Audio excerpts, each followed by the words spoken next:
Good morning, everybody. Healthy Prepper here with three no-cost ideas to help you with your preps. I was asked by a viewer to come up with some ideas, so I thought of three and I thought I'd share them. They're not rocket science, but they might give you some options out there, because I know we're all trying to save some cash while we're going through this prepper journey together here. Okay, so idea number one is these little guys, these little silicate gel packets that you find inside vitamins, inside, you get sneakers, you find these packs, electronic boxes, you find these packs. They're everywhere. And basically what silicate gel is, it's an inert substance that absorbs moisture. It's a very porous substance that absorbs moisture. So it's very good for dry storage of anything, and foods as well. So you will find it in all sorts of different items. So save these up. When you get them, save them up. These can actually be reused. They will absorb up to 40% of their own weight in moisture. So when you get them, collect them, lay them out on a cookie sheet, pop them in your oven at about 220 degrees, a low heat, for about 2 hours, and that will dry them out. And these are reusable. So you can reuse these. Don't overcook them. And so that's number one. And you can use that in combination with some already at-hand items that you may have. Let's say you don't have enough cash to go buy the Ziploc Mylar bags. Well, take a look to see if any of the food products that you purchase actually are Ziploc Mylar bags. I happen to have this dog food bag, and it is a Ziploc Mylar bag.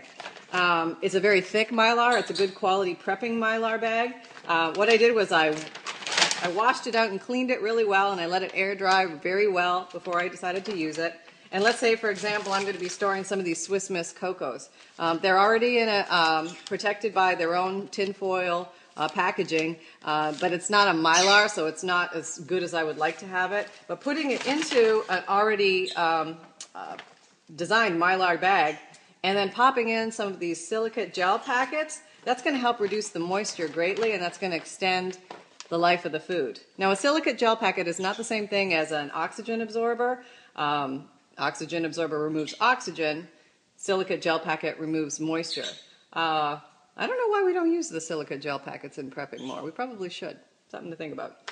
All right, so anyway, if I have my own bag, I don't have any fancy food saver or anything like that. What you want to do is manually remove as much of the oxygen in this bag as you can. So basically that's just going to mean laying it down, flattening it out as much as possible, and then closing your Ziploc.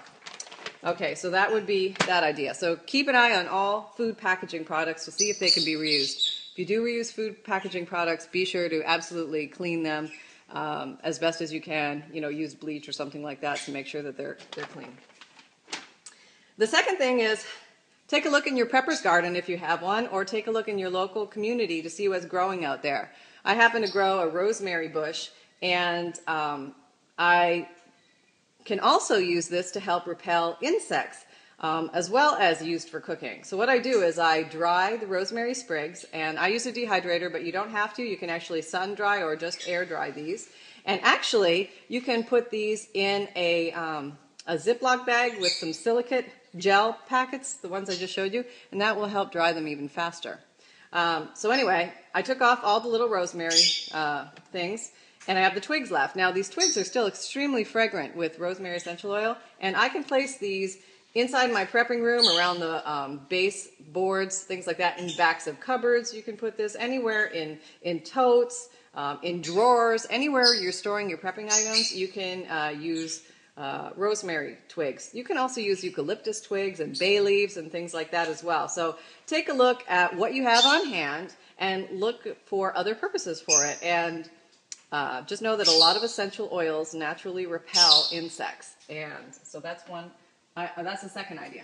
The third idea I actually got while I was on a jog the other day, jogging around the neighborhood, and I saw this nice little, very sturdy 3-drawer dresser that somebody was discarding at the edge of their driveway.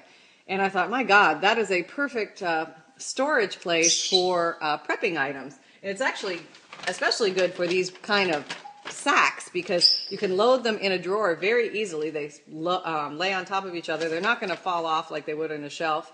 Plus, you can load the drawer from bottom to top, so you maximize your space used. You can also put a bunch of these or something like this in the bottom of the drawer to repel insects. So keep an eye to see what other people are discarding, to see if you can reuse it for prepping purposes. So furniture items are actually great for that. And if you don't have a lot of space, you can, let's consider your own furniture items, consider replacing them with items that you happen to find that may have drawers. Let's say you have a table with no drawers. Or replace it with a table with drawers so that you can use that for storage and you don't have to buy extra shelving or anything like that. So those are 3 items, I hope, or 3 ideas. I hope they help. I would absolutely love to hear your ideas of no-cost prepping ideas. If you absolutely have no cash on hand, what can you do? And so those are the tips of the day. I hope they help, folks, and I love hearing from you. Take care, everyone. Bye-bye.